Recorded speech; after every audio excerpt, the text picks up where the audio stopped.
This, of course, is Game 4 of a best of 5. It's Antec Attack number 24. The players, well, we have Seiplo, who is the pink Protoss player in the top right, playing against Slicko, who is the teal Zerg in the lower left. The map is Cloud Kingdom. I am SC2 England, and my amazing co-caster is Pewee. Hey guys. So, Pewee, what did appear like Seiplo was this untouchable Gosu guy. He did actually falter in Game 3, and Slicko is hanging on by the skin of his teeth. Sorry, I was just having a quick drink there. He's like, yeah, good. let's see. First game, what happened on Daybreak now? I can't remember. Oh yeah, it was just the really great micro from 7-gate. When 7-gate 1 gas, like that's like, and it was like 34 harvesters as well. So it was really, really all in that was, and it was a lot of aggression, and he managed to win it through, pretty much through micro, pretty much. Yeah, through micro. No, I'm trying to think of the word. Attrition, wasn't it? It's like battle of attrition. And then Game 2, well, that was really awesome because we saw a cannon rush on Entomb Valley, and well, it worked really well because Slicko tried to hatch first, and then the pressure just came. It looked like Slicko was going to rebalance it up though, but then there was this beautiful timing window with Blink, Stalkers, and Immortals before the Broodlords hit the before the mass Broodlords, where it's really hard and you need like the mothership. It was just 3, which can be dealt with pretty easily with gateway units. And then of course Game 3, Slicko won. Basically, it was it an 8-gate all-in?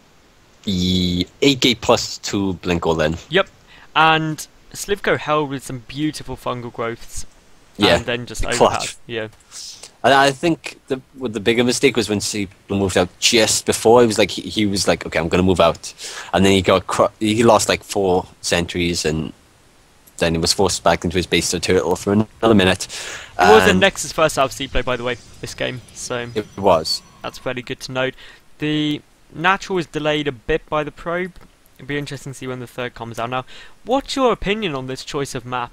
I think it's good because the third base is so vulnerable for the Zerg player, in my opinion. I know. This map is really strange. Like, I find it. Some days you get like, like Cloud Kingdom easy peasy, and then you get these like Cloud Kingdoms like, oh my god, what? I should beat them this map. And I feel like, I know. I think you have to play it very right in terms of PvZ. Like, I think from the Protoss perspective, you need to hit a good early timing on the third base. Yeah, I'd say a 3-gate pressure is pretty much perfect. 4-gate, yeah. Well, no, I don't know. I've never seen 3-gate pressure after. Haven't you? It's not like a huge overcommitment. 3 gates into, say, a quick tech up to Colossi. Yeah, that's what normally a 4-gate standard is, or can do. It can do, but doesn't that then delay the Colossi tech slightly? Not massively, no. Because normally what you do is you get your 4 gates, and then you add your 2 gates, then your robo. What the hell? I don't know. One of the other observers deciding to ping us, which is a bit irritating, but that's cool. So obviously, I'm still my money's on Seiplo, to be honest. It's looking very good. From what we've seen so far, he seems to have really good unit control, decision making, and he seems to understand timings fairly well, as we've seen in Game 2. Like, literally Game 2, I don't think anything else would have won him the game apart from like attacking when he did. and literally, like I said, like 5 minutes beforehand, he has to attack in like a few minutes time at X point, otherwise he's dead. And what's your thoughts on this, Pewee? The forge on the wall off, putting the forge at the top rather than the bottom to hide it from the Overlord. I don't think it matters in my opinion.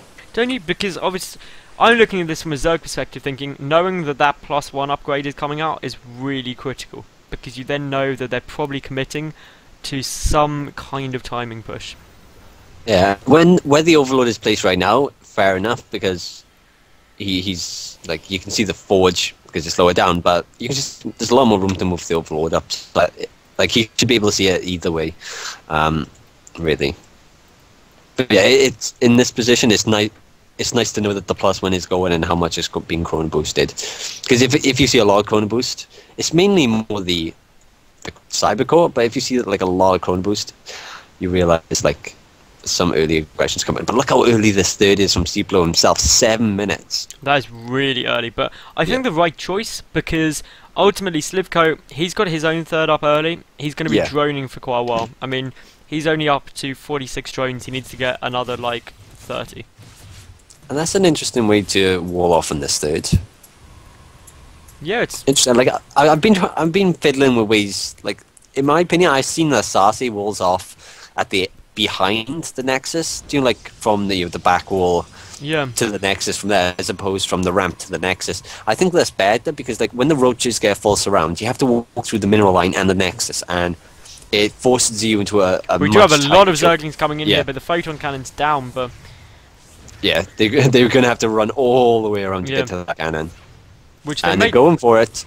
Which may not be the best choice because there is a sentry then. If one force field is going to wreck these Zerglings' day. Yeah, they're not going to be able to touch it. But obviously the sentries need to be careful.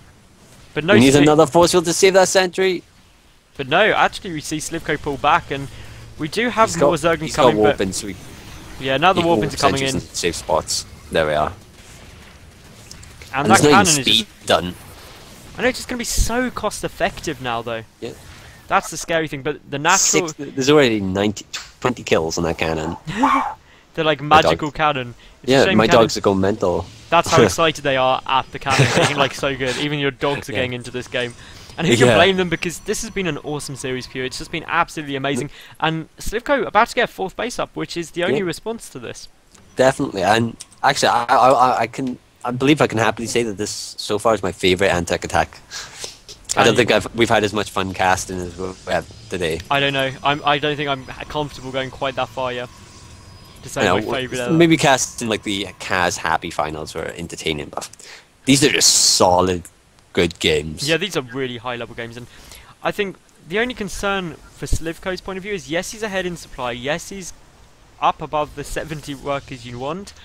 A 3-base Protoss is just still so potent. Well, they say a 3-base Protoss can afford anything. You can max on Mothership Colossus Archon on 3 bases, so it can be very dangerous for a Zerg, especially when you get it at 7 minutes. Yeah, it's 10.5 minutes, and he's already at 6. Okay, fair enough. His probe count isn't that high, but now he went for the earlier Nexus and delayed the probes. I mean, there's just gonna be one awkward moment for Seiplo where he needs to worry about a big roach push. Yeah. Which off a 4 base you can just flood roaches so long, but of course so much of Slicko's supply is tied up in drones now. That suggests to me the fact he's got the infestation pair, he's going to go for super quick broods and get a spine wall. Also, it's important to note as well, because he has such a fast third now, talking about Seiplo, he can, like, he's hit a really good harvester count, he's got a 6 gas, and he, like, what he's doing now, he's adding on a lot of gateways, he's getting blink and he's getting +2. He can hit with so many units and replenish them so fast that he'll smash Slicko into the ground like nothing, even with the infestors. What about if Broodlords come out, which is obviously on the way because there comes the Hive? I mean, and there's the Spire. He would have missed his timing, yeah. There's the Spire, yeah.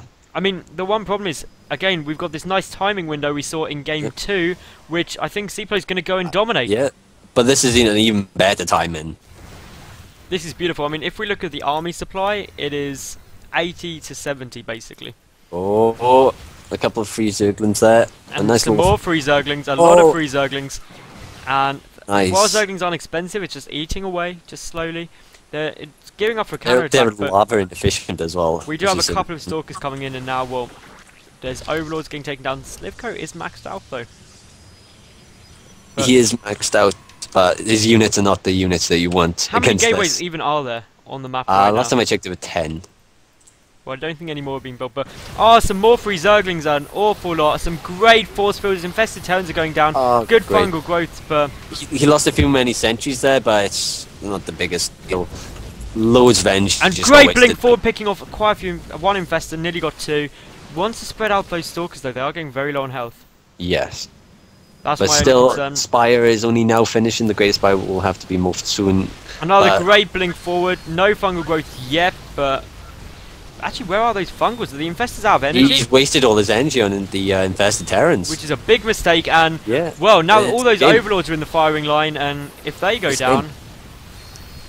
like the supplies are evening up, and you have to realize that Seiplo has the much bigger or much more cost-efficient army. GG. Wow, that was quick, and Seiplo takes it and is now 125 euros better off. Slicko though is 75 euros better off. That was an awesome and that was once the